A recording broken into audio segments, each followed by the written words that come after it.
Madeleine est agacée et parfois angoissée. Son conjoint passe un temps fou et de plus en plus important sur les réseaux et blogs auxquels il est abonné. Il semble émerveillé par certaines personnes qui publient de magnifiques photos ou de textes sublimes. Avec certaines d'entre elles, il semble entretenir de longues correspondances avec des femmes, pense-t-elle. Elle le trouve changé, différent. Elle a le sentiment qu'il lui cache des choses, car dès qu'elle s'approche, son mari dissimule ce qu'il est en train de faire et il prend son téléphone même pour aller aux toilettes. Elle se demande s'il ne la trompe pas, virtuellement, voire plus, et s'il ne songe pas à la quitter. Elle n'ose pas lui en parler car elle a peur d'une vérité qu'elle ne pourrait assumer. Madeleine pense que son mari lui échappe. Chacun ne doit pas se dissoudre dans le couple ou disparaître au profit de cette entité à deux. Dans un couple, même uni, chacun doit garder un jardin secret pour continuer à rêver, à se nourrir au-delà de ce qui est partagé, de ce qui est devenu commun. Au bout de quelques années, l'essentiel est devenu commun. Nous n'ignorons plus rien de l'autre et c'est parfois une cause de désamour, voire de lassitude et de rupture. Mais à tout moment de la vie, on peut s'ouvrir à d'autres mondes, même virtuels. On peut s'intéresser à d'autres choses, découvrir d'autres centres d'intérêt et vouloir partager en dehors de son couple, surtout si l'autre n'apprécie pas ce qui nous attire à un moment de sa vie. Madeleine veut garder le contrôle sur son mari, savoir ce qu'il fait et avec qui, et se sent évincée puisqu'il ne partage plus du tout à cause d'Internet. Elle se sent en danger. Sans son couple, elle n'est plus rien, elle en est convaincue. Madeleine souffre de la situation. Madeleine craint que son mari ne l'abandonne. Cela lui crée de véritables angoisses. Elle pense ne pas exister en dehors de son couple sans son couple. Elle doute de sa valeur personnelle et désormais de l'amour de son mari sans qui elle n'est rien. Elle redoute dans ce cadre toute rivalité qui ne pourrait dans son esprit ne tourner qu'à son désavantage. Pour elle, le couple est l'unique source de bonheur et doit satisfaire à tous ses besoins. Madeleine souffre sans doute d'un manque d'estime d'elle-même. Le fait que son mari soit occupé par des choses dissimulées la conforte dans cette idée. Elle ne lui suffit plus. Leur couple ne le comble plus. Et s'il ne le comble plus, cela augure la fin de la relation, avec toutes ses conséquences négatives. Il existe donc un déséquilibre dans leur couple. Madeleine est uniquement tournée vers son couple. Son mari semble se tourner de plus en plus vers l'extérieur.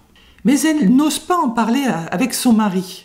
Madeleine redoute que toute question sur le sujet n'ouvre un peu plus la plaie, mais tout dépend de la question. La mauvaise question est celle qui ferait des reproches ou qui ferait part de soupçons justifiés ou non.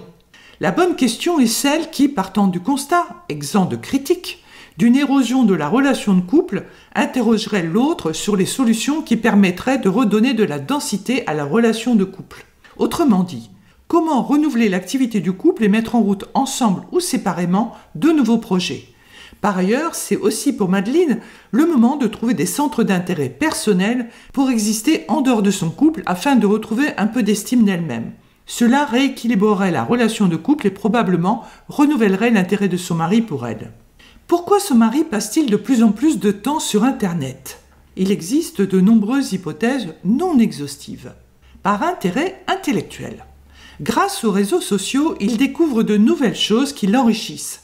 S'il ne partage pas avec Madeleine, c'est peut-être par crainte qu'elle trouve ce qu'il apprécie banal ou l'analyse comme une perte de temps ou soit incapable d'en apprécier l'intérêt. Il protège simplement sa particularité dans le couple, son individualité et l'image de chacun. Par ennui dans sa vie, Internet peut être une fenêtre sur le monde et permet de croiser des personnes qu'on ne rencontrerait pas dans la vraie vie. Il peut poster des photos ou des analyses par exemple qui provoquent des réactions positives, qui le valorisent et sont souvent bienveillantes. Il peut aussi se défouler de toutes ses insatisfactions et critiquer tout sans retenue. Partager ça avec Madeleine, c'est prendre le risque qu'elle se moque de lui, de ce qu'il poste ou critique les personnes avec lesquelles il est en lien et qui lui font du bien. Par besoin d'être aimé, avec de faux amis, des relations virtuelles, parfois amoureuses, il peut combler en partie son insatisfaction dans son couple. Dissimuler son activité lui donne un peu de piment, proche parfois d'une relation extra-conjugale. Sans le passage à l'acte qui le rendrait infidèle, le culpabiliserait et pourrait aller jusqu'à briser son couple.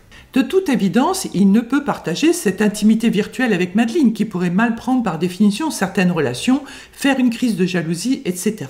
Par envie de vivre des fantasmes et rêves. Il peut parler de tout avec ses tiers, dont des sujets qu'il ne pourrait pas évoquer avec son épouse. Il peut être qui il veut, plus romantique, plus sensuel, plus osé.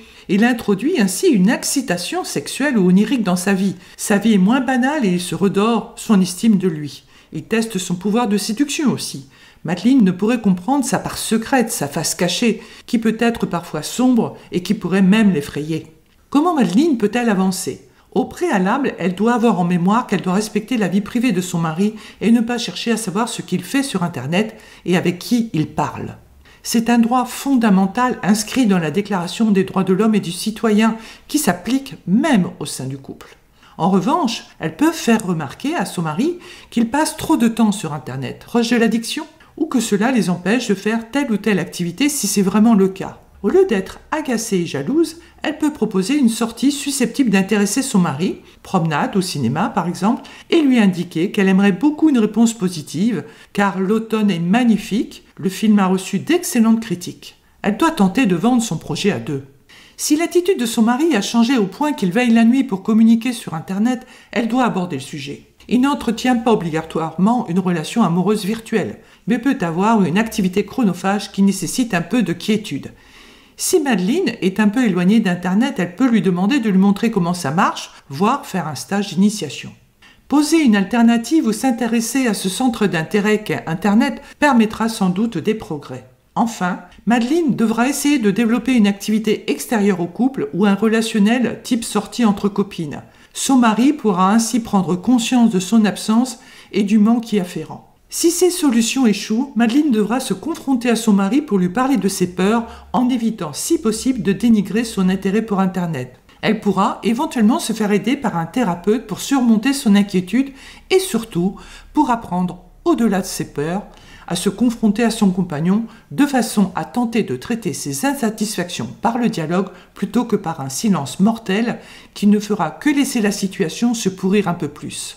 Une fois ce travail personnel accompli, elle pourra envisager, pour eux deux, de voir un thérapeute de couple à condition que son mari soit encore suffisamment attaché à son couple pour vouloir tenter de le sauver.